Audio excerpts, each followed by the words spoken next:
नमस्कार, मैं हूं पुनीत पाठक और मध्य प्रदेश की तमाम बड़ी खबरों को विस्तार से जानने का वक्त है। हेडलाइंस आपने देख ली, लेकिन इसके बाद अभी की सबसे बड़ी खबरों में देश में कोरोना की रिकवरी रेट के बारे में एक खबर है। 30% कोरोना का रिकवरी रेट तकरीबन पहुंच रहा है और मध्य प्रदेश में कोरोना मरीजों का आंकड़ा 3300 के पार जा चुका है। सीबीएसई की 10वीं 12वीं की बाकी परीक्षा का ऐलान हो गया। ये जो बचे हुए पेपर हैं ये 1 जुलाई से 15 जुलाई के बीच होंगे।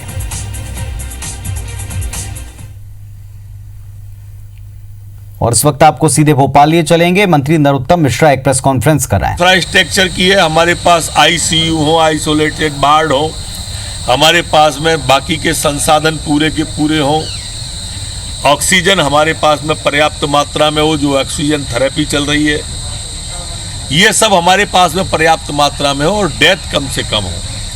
अब आप भोपाल में भी डेथ देखेंगे, जो 3 डेथें हुई परसों कल, वो 92 साल के थे, 94 के, एक 82 साल के थे, एक 70 साल के थे। मतलब एवरेज आप निकालेंगे तो सब 60 के ऊपर का है और हिस्ट्री अगर निकालेंगे तो किसी न किसी रोग से जुड़ी हुई हिस्ट्री है। ये बात सिर्फ इतनी लंबी मैंने इसलिए आप सबके माध्यम से कही कि आप प्रदेश में बताएं कि कोरोना से डरने की जरूरत नहीं है, सावधानी की जरूरत है। जो प्रधानमंत्री जी ने सावधानी बताई है कि इसके चक्र को तोड़ना पड़ेगा, संपर्क चक्र जो इसका है वो तोड़े, मास्क को पहने, 2 मीटर की दूरी जो माननीय प्रधानमंत्री जी ने कही है उसे अपनाएं, लेकिन रोग से ही घृणा करना है, रोगी से घृणा नहीं करना है। जो हमारे यहाँ एक उसको अछूत मानने की परंपरा आई है वो वास्तव में चिंतनीय है। और इसलिए मैं प्रार्थना करता हूँ आम जन से कि रोगी से घृणा नहीं करना है और जो रोगी ठीक होके आए उनसे प्रार्थना करता हूँ। आज मैंने जो आईपीएस हमारे आए थे उनसे भी प्रार्थना की कि आप अपने अनुभव शेयर करें, जिससे लोगों के मन से ये भाव निकल जाए कि कोरोना कोई भयावह बीमारी है। कोरोना बिल्कुल भयावह बीमारी नहीं है। हमारे देश के अंदर जो है, हमारे देश का जो रोग रोधक क्षमता है वो इतनी मजबूत है कि आज तक मजबूत है कि वो अभी तक गाँव में नहीं उतर पाया, ये शहरों तक सीमित होकर रह गया। और इसलिए आप सब इसमें, आप सबसे प्रार्थना है मीडिया जनों से करबद्ध के इसमें मदद करें। गेहूं की खरीद के बारे में जैसा मैंने बताया था कि 53,06,553 मेट्रिक टन गेहूं हमारा खरीदा जा चुका है और 70 से 80% की लोडिंग आ गई है। आपका कोई सवाल हो? सर, ये ग्रुप ऑफ मिनिस्टर जो जांच करेगी कांग्रेस सरकार में जो भ्रष्टाचार हुआ है या जो तबादले हुए हैं, उसको एक बार ब्रीफ कर दीजिए कैसे क्या होगा। सर, वो उसका कोई टाइम पीरियड वगैरह है कि जांच का कितने दिन में? अभी बन जाए, माननीय मुख्यमंत्री जी बनाएंगे तब उसकी बिंदु से और विस्तार पर जाएंगे। आज उज्जैन में आपने तमाम जनप्रतिनिधियों से बात की थी, क्या रिस्पॉन्स आया, क्या समस्या, क्या अच्छी चीज़? नहीं, अलग अलग जनप्रतिनिधियों ने अलग अलग बात कही थी। उसी के आधार पर मैंने अकेले जनप्रतिनिधियों से बात नहीं की है। तो मध्य प्रदेश के स्वास्थ्य मंत्री डॉक्टर नरोत्तम मिश्रा को आप सुन रहे थे प्रेस कॉन्फ्रेंस में। अब तक के वो हालात बता रहे थे। अब बात करेंगे उस खबर की जो मध्य प्रदेश से जुड़ी है, बेहद तकलीफदेह है और सारे देश में इस खबर को लेकर चर्चा है, रिएक्शन है। मजदूरों की मौत से जुड़ी खबर।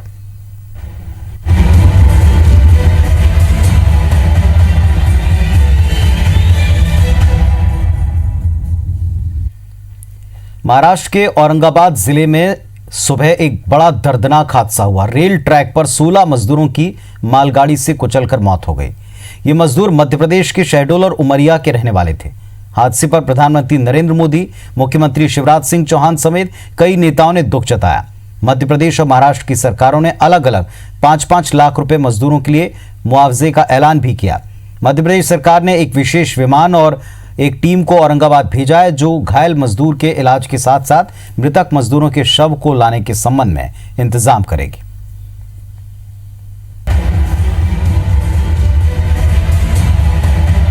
एक अकथ दर्द। हम मजदूरों को गांव हमारे भेज दो सरकार, सूना पड़ा घर द्वार। संकट से उजड़ी जिंदगी। मजबूरी में हम सब मजदूरी करते हैं, घर बार छोड़ करके शहरों में भटकते हैं। मजबूर जिंदगियों की हकीकत।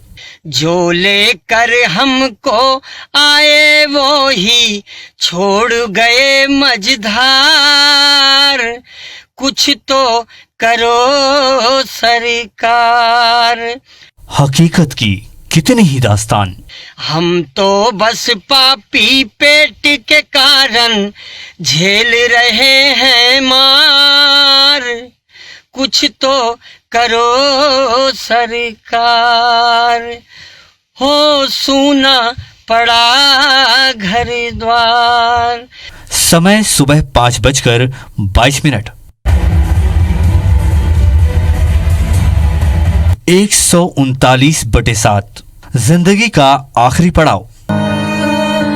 रेल ट्रैक का वो पड़ाव जिसे पलायन कर रहे मजदूरों ने थोड़ा सुस्ताने के लिए चुना, लेकिन मीलों पैदल चलकर थके हारे मजदूरों की गहरी नींद उनकी जिंदगी की आखिरी नींद साबित हुई। ट्रैक पर आई मालगाड़ी ने 16 मजदूरों की जिंदगी के सफर को खत्म कर दिया।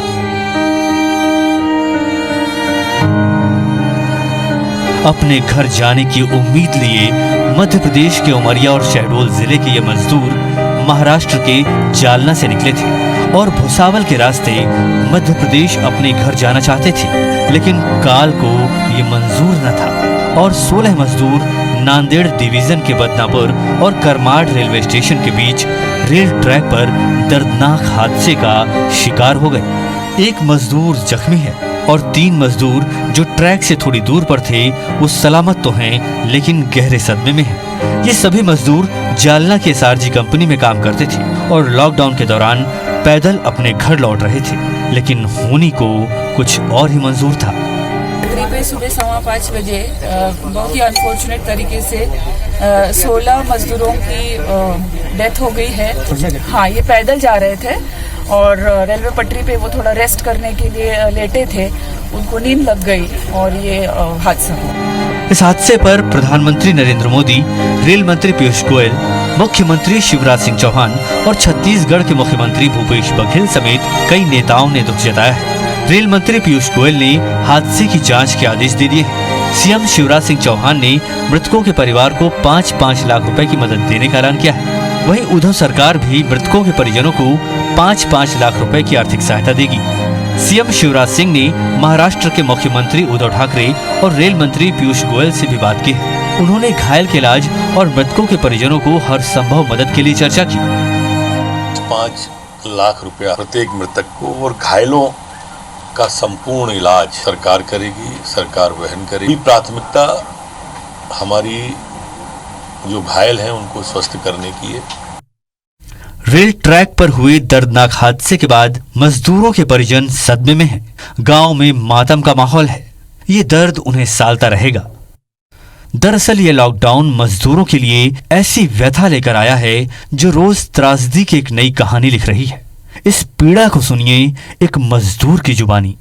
हम मजदूरों को गांव हमारे भेज दो सरकार, सूना पड़ा घर द्वार।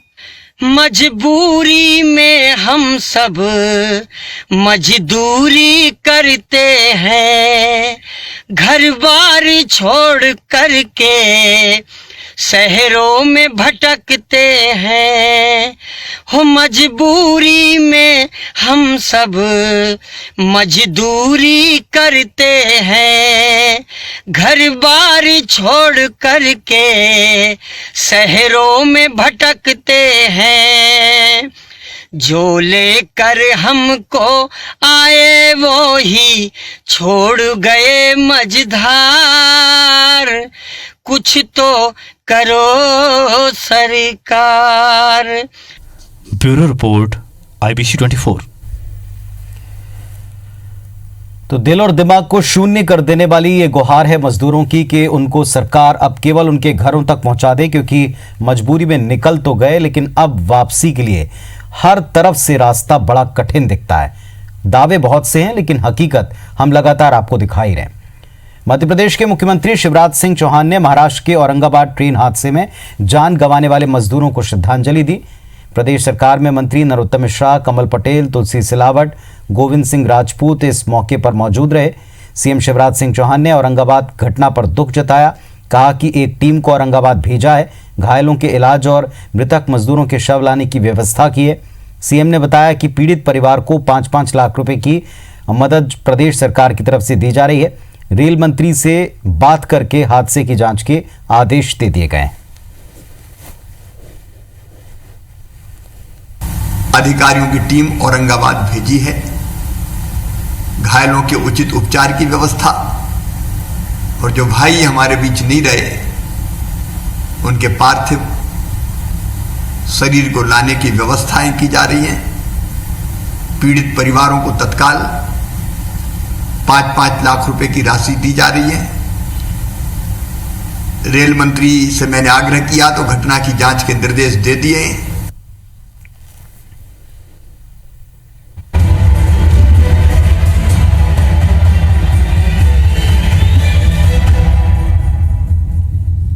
बात मजदूरों की ही करेंगे। देश के अलग अलग हिस्सों में फंसे मध्य प्रदेश के मजदूरों की घर वापसी का क्रम भी चल रहा है।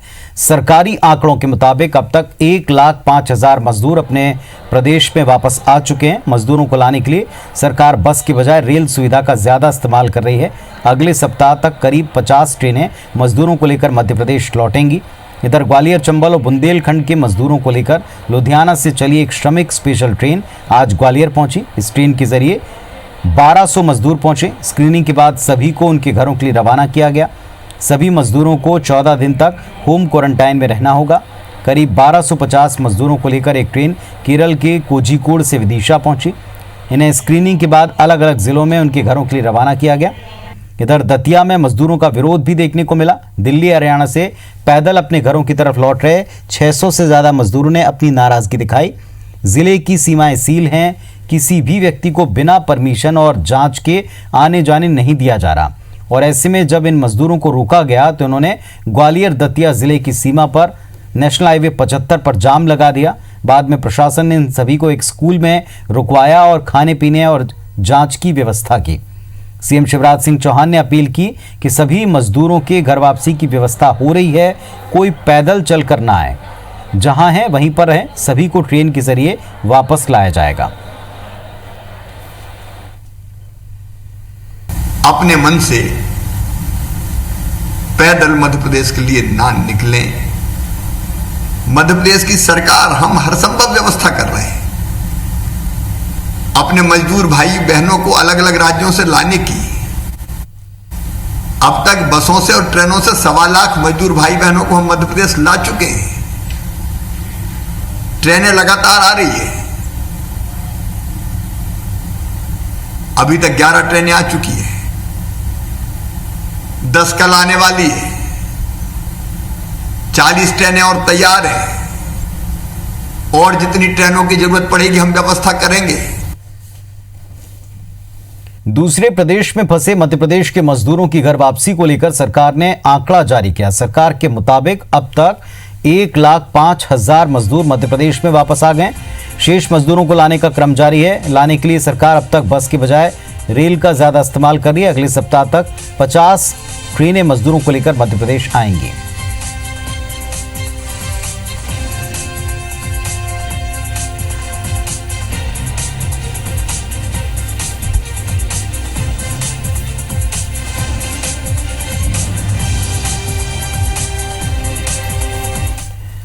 बड़ी खबर भोपाल से बता दें, सीएम शिवराज ने मैराथन बैठकें ली। कोरोना संकट पर मध्य प्रदेश का पूरा अपडेट लिया। मंत्रियों अधिकारियों से इस बाबत चर्चा की। मंत्रियों ने सीएम शिवराज सिंह चौहान से मांग की है, कांग्रेस शासनकाल में भ्रष्टाचार की जांच की मांग की है। जांच के लिए ग्रुप ऑफ मिनिस्टर की मांग भी मंत्रियों ने की है। जो कैबिनेट है उसका ये कहना है कि जो भ्रष्टाचार हुआ उसकी जांच की जाए। तो कोरोना संकट पर पूरा अपडेट लिया है मुख्यमंत्री ने।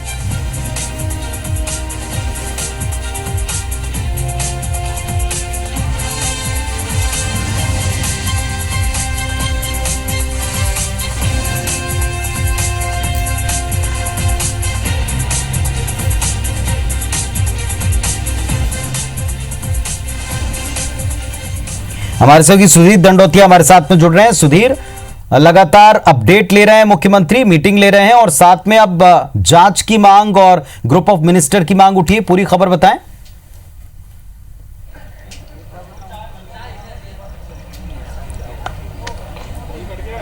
देखिए, बिल्कुल अगर बात की जाए तो आज मंत्रियों के साथ में मुख्यमंत्री की चर्चा थी और कहना होगा कि अनौपचारिक तौर पर ही सही पर लेकिन कैबिनेट की बैठक जो है आज मुख्यमंत्री ने ली है और लिहाजा ये तय किया गया कि आने वाले समय में जब पिछली सरकार हुआ करती थी बीजेपी की, हर मंगलवार को कैबिनेट की बैठक हुआ करती थी सुबह 11 बजे। अब फिर से वो जो पुरानी जो प्रक्रिया थी उसको शुरू किया जाएगा। कैबिनेट की बैठक हर मंगलवार को हुआ करेगी मंत्रालय में सुबह 11 बजे और उसमें सरकार से जो नीतिगत निर्णय वो लिए जाएंगे। पर लेकिन इसी दौरान पिछले 1.25 साल के दौरान जो कांग्रेस सरकार का शासनकाल रहा है उसमें हुए भ्रष्टाचार की मांग और उसमें हुए जो कई गड़बड़ियां उसकी जांच की मांग बनाने को लेकर मंत्रियों ने मुख्यमंत्री से चर्चा की और ये तय किया गया। उसमें समिति में लगभग जो सहमति बनती हुई नजर आई कि ग्रुप ऑफ मिनिस्टर यानी कि मंत्रियों का एक समूह बनाया जाए जो पिछले सरकार में जो तबादले हुए या फिर घोटाले हुए उनकी जांच करेगा। लिहाजा आने वाले समय में जो एक बात कही जा रही थी कि सरकार बदलने के साथ में हो सकता है कि कांग्रेस शासनकाल में जो निर्णय लिए गए थे उनकी जाँच नई सरकार के माध्यम से किया जाए। आज मंत्रियों के इस बैठक में खुद मंत्रियों ने इस बारे में मुख्यमंत्री से चर्चा की है और हो सकता है कि जल्दी ग्रुप ऑफ मिनिस्टर जब भी कैबिनेट का विस्तार किया जाए तो उस समय जो मंत्रियों का समूह है वो बनाकर इस पूरे मामले पर जांच जो है वो इस मंत्रियों की समिति को दी जाए। और इस बात का कहना होगा कि एक बड़ा निर्णय जो है सरकार ने किया है और इसको लेकर सियासत भी आने वाले समय में गरमा सकती है क्योंकि सरकार बदलने के साथ ही ये बात संभावना जताई जा रही थी कि क्या सरकार बदले की भावना से बात करेगी काम करेगी क्योंकि बीजेपी पिछली सरकार पर लगभग इसी तरीके के आरोप लगाती थी। अब ये निर्णय जब लिया गया है, अगर ये ग्रुप ऑफ मिनिस्टर बनाया जाता है तो एक बार फिर से ये बात उछल कर आएगी कि सरकार बदलने के साथ में हो सकता है कि पिछली सरकार के साथ दुर्भावना के पूर्वक कार्रवाई जो है वो नई सरकार कर रही है। पर लेकिन एक बड़ा निर्णय है, अगर इस निर्णय पर काम किया जाता है या फिर ग्रुप ऑफ मिनिस्टर बनाया जाता है तो निश्चित तौर पर देखना होगा कि पिछली सरकार पर जो आरोप बीजेपी के द्वारा लगाए जाते रहे हैं क्या वाकई में उन आरोपों में सच्चाई और ग्रुप ऑफ मिनिस्टर अगर बनाया जाएगा तो जांच के बाद में क्या निकल कर आता है। पुनीत, सुधीर, क्या यह भी मान लिया जाए कि अब सरकार जिस तरह से काम कर रही है, कैबिनेट जिस तरह से मांग कर रही है, उसको देखकर यह तय है कि सबको आने वाले चुनाव के पहले तमाम तथ्य भी जुटाने हैं और उनके लिए जैसा आप कह रहे हैं कि अगर करप्शन हुआ है तो उसके प्रमाण भी जुटा करके जनता के बीच में ले जाना है, ये उससे भी लिंक होता है? जो कांग्रेस सरकार में बनाया गया किस तरीके से किया गया किस तरीके से सामने आया। देखिए, निश्चित तौर पर पिछली सरकार पर ये आरोप लगते रहते कि बीजेपी के कार्यकर्ताओं के खिलाफ जानबूझकर कार्रवाई की गई थी और चुनाव में जाने से पहले बीजेपी ये मैसेज देना चाहती है कि उनके कार्यकर्ताओं के खिलाफ जो भी एक्शन लिए गए थे उसका जवाब जो है उसी अंदाज में दिया जा रहा है। लिहाजा जो एक बात कही जा रही थी, अगर बात करें आम कार्यकर्ता है फिर आम जो नेताओं की, सीधे बात करते हैं दुर्गेश केसवानी हमारे साथ में मौजूद है। जो एक बात कही जा रही है कि ग्रुप ऑफ मिनिस्टर बनाया जाएगा, पिछली सरकार के भ्रष्टाचार की जाँच जो उन्होंने काम की उसकी जाँच, ये लगता नहीं है कि चुनाव में जाने से पहले एक मैसेज देने की कोशिश है कार्यकर्ता की कि सरकार आपकी बन गई है, जो पिछली सरकार ने काम किए थे बीजेपी नेताओं के खिलाफ कार्रवाई की थी, क्या ये उसका बदला है? देखिए, बदला नहीं है, पर कमलनाथ सरकार ने पिछले 15 महीने में जो तबादलों में विश्व रिकॉर्ड कायम किया था, जो भ्रष्टाचार में विश्व रिकॉर्ड कायम किया था, और यह उनके, हम नहीं कह रहे, हम तो कह ही रहे थे इन सब चीज़ों को। साथ ही साथ जब उमंग श्रृंगार जी जब आरोप लगाते हैं कि ये सरकार सिर्फ और सिर्फ लूटने में लगी है, आज कर्ज माफ़ी की बात करके यह सरकार आई थी और कर्ज माफ़ी के नाम पर उन्होंने क्या किया? इनकी प्राथमिकताएं जब चुनाव से पहले थी वो थी कर्ज माफ़ी, गरीबों के लिए जो योजनाएं थी। आपको 1 मिनट के लिए सुधीर, आपको 1 मिनट के लिए साथ में रखेंगे। हमारे साथ में पूर्व मंत्री विजेंद्र सिंह राठौर साहब जुड़ गए हैं, उनसे मैं एक सवाल पूछ लूं फिर उसके बाद आपके पास लौटूंगा। राठौर साहब, स्वागत है आपका हमारे साथ में। बीजेपी के नेता जुड़े हुए हैं और यह खबर मिल रही है कि मुख्यमंत्री ने मीटिंग ली और मंत्री चाहते हैं कि ग्रुप ऑफ मिनिस्टर बने जो पहले की सरकार के, कमलनाथ सरकार के भ्रष्टाचारों की जांच करें। जी, क्या रिएक्शन है सर आपका? देखिए, इसमें कोई बुराई नहीं होनी चाहिए। अगर उनको ये गलतफहमी है कि ऐसा हुआ है तो निश्चित रूप से जांच बनाई जानी चाहिए और ग्रुप ऑफ मिनिस्टर्स का नहीं, क्योंकि ग्रुप ऑफ मिनिस्टर्स में तो फिर वो लोग कहेंगे व्यापम की भी जांच करो, तो रेत खदानों की भी जांच करो, तो पुरानी बहुत सारी बातें होंगी। बेहतर ये है कि कोई निष्पक्ष एजेंसी हो जो 15 साल की भी जांच करे और 1.5 साल की भी जांच करे तो ज्यादा बेहतर होगा। बकाया जांच जो भी होनी है होनी चाहिए, उसमें कोई दिक्कत की बात नहीं। लेकिन पिछली कांग्रेस शासनकाल को कोट करके कहा जा रहा है कि तब जो कुछ गलतियां हुई हैं अब उसके साक्ष्य जनता के सामने रखने हैं। क्या ये बदले की कार्रवाई है, दबाव है, आने वाले चुनाव की तैयारी के तौर पर है? कैसे देख रही कांग्रेस? ये वैसे ही बात है जो कहावत है कि उल्टा चोर को उतवाल को डांटे। ठीक है ना, ये वैसा ही कहावत है। ये दबाव बनाने के लिए कर रहे हो, जो भी कर रहे हो, उस पर कोई दिक्कत की बात नहीं है। जो भी जांच होनी चाहिए, लेकिन मेरी मांग ये है कि किसी निष्पक्ष एजेंसी से 15, 16 और 16.5 साल की जांच होनी चाहिए, ताकि जो है आम जनता के सामने दूध का दूध पानी का पानी हो सके और पता लगे जनता को कौन कितना गले तक डूबा हुआ है। तो इससे कोई चिंता नहीं है कांग्रेस पार्टी को, या पहले जो सरकार चला रहे थे? जो अगर कोई गलती करेगा तो वो चिंता करे। जी चलिए, एक नहीं, जितनी चाहे जांचें होना चाहिए, उसमें कोई दिक्कत की बात नहीं। जी जी, हमारे साथ में जो हमारे सहयोगी हैं सुधीर, उनके साथ में भारतीय जनता पार्टी के नेता और प्रवक्ता जुड़े हुए हैं। सुधीर, ये अगर बदले की भी कार्रवाई है तो जांच करनी है तो ईमानदारी से करें, ग्रुप ऑफ मिनिस्टर क्यों, निष्पक्ष एजेंसी से जांच कराएं और फिर पिछली भी जांच करा लें और वो तथ्य भी रखें सामने जनता के। बिल्कुल पूरी, देखिए ये पूछे अगर बीजेपी के नेता जुड़े आपके साथ तो। बिल्कुल, देखिए सीधा सवाल लेते हैं, क्योंकि जो बात बृजेंद्र सिंह राठौर ने कही है उसका जवाब सीधे लेते हैं। बृजेंद्र सिंह राठौर साहब हमसे जुड़े थे, उनका कहना है कि ग्रुप मिनिस्टर जो है पॉलिटिकल लोग, उसमें अगर जांच करानी है तो निष्पक्ष एजेंसी से कराएं, पिछले 1.25 साल की नहीं, पहले 15 साल की भी जांच कराएं, फिर 1.25 साल की भी जांच कराएं। देखिए 15 साल में जो हमारी सरकार ने काम किया वो उसको तो कांग्रेस की सरकारों ने ही उन योजनाओं को अपने अंदर लिया है, और बृजेंद्र सिंह राठौर जी अब जाके ये सब बातें कर रहे हैं। 15 महीने से इन्होंने कभी किसानों की सुध ली? जो बृजेंद्र सिंह राठौर जी ऑनलाइन शराब बिक्री का पक्षधर थे, जो बृजेंद्र सिंह राठौर जी वुमेन्स के लिए, महिलाओं के लिए अलग से शराब की व्यवस्था करने की सोच रहे थे, जो पवित्र नगरियां थी वहां पे शराब के धंधे चालू कराने वाले बृजेंद्र सिंह राठौर जी, अब जनता ने आपको घर बिठा दिया है। अब अच्छी तरह से विपक्ष की भूमिका निभाइए। आपकी सलाह एजेंसी से जांच, ग्रुप ऑफ मिनिस्टर की जगह निश्चित रूप से मध्य प्रदेश का मंत्री अगर निष्पक्ष नहीं है तो फिर कौन निष्पक्ष होगा? संविधान की शपथ ली जाती है, निष्पक्षता तो बिल्कुल रखी जाती है। चलिए एक रिएक्शन लेता हूं, एक राठौर साहब अगर आप जुड़े हैं, रिएक्शन देंगे इस बात पर?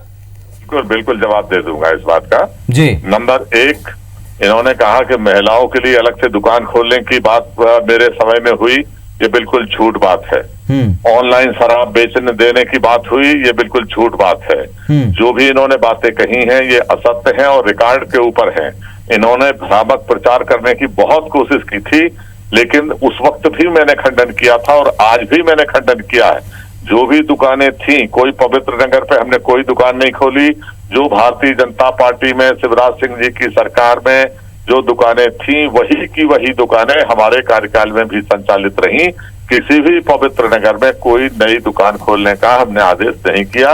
ये जो बात कह रहे हैं, मध्य प्रदेश की जनता सुन रही है, सब सुन रहे हैं, ये बिल्कुल सत्य से परे है और झूठ है, निराधार। इसीलिए मैंने पूछा क्या इससे दबाव बनाया जाएगा, चुनाव की तैयारी के तौर पर इसे पार्टी लेगी? अब ये तो आप भी समझ रहे हो, जिस तरीके से मध्य प्रदेश में खरीद फरोख्त का नंगा नाच हुआ, जिस तरीके से विधायकों को जबरदस्ती ले जाया गया, जिस तरीके से चुनी हुई मध्य प्रदेश की सरकार को गिराया गया, और ये कहते हैं किसानों की सुध नहीं ली, तो 1 लाख रुपए तक के सारे कर्जे हम लोग माफ कर चुके थे। एक नहीं, हजारों हजार किसान, बल्कि 32 लाख किसान ऐसे मध्य प्रदेश के हैं जिनके कर्जे हम माफ कर चुके थे। 1 अप्रैल से 2 लाख वाले कर्जे भी माफ होना थे, जिसका बजट में प्रावधान हम लोग कर चुके थे और अभी तक वो भी कर्जे माफ हो चुके होंगे। मैं केवल आपके माध्यम से चाहता हूं, जो भी मित्र हमारे बोल रहे हैं, मैं नहीं पता कौन है, कि 2 लाख रुपए तक का जो कर्जा छूट गया था, ये कितने दिन में माफ करेंगे? अगर किसान के इतने शुभचिंतक हैं तो ये पूछ लीजिए कि कितने दिन में इनकी सरकार उनका कर्जा माफ करेगी। चलिए, बहुत शुक्रिया आपका हमारे साथ में जुड़ने के लिए। तो निष्पक्ष एजेंसी जांच कराएं, अगर जांच करानी तो। सुधीर, आपका भी शुक्रिया हमारे साथ में जुड़ने के लिए। भारतीय जनता पार्टी के प्रवक्ता, उनका भी शुक्रिया हमारे साथ में जुड़ने के लिए। तो आरोप प्रत्यारोप का सिलसिला शुरू हो चुका है और अब चुनाव से पहले की पॉलिटिक्स से जोड़कर भी इसको देखा जा रहा है। इस बुलेटिन में फिलहाल इतना ही। खबरें अपडेट लगातार जारी। नमस्कार।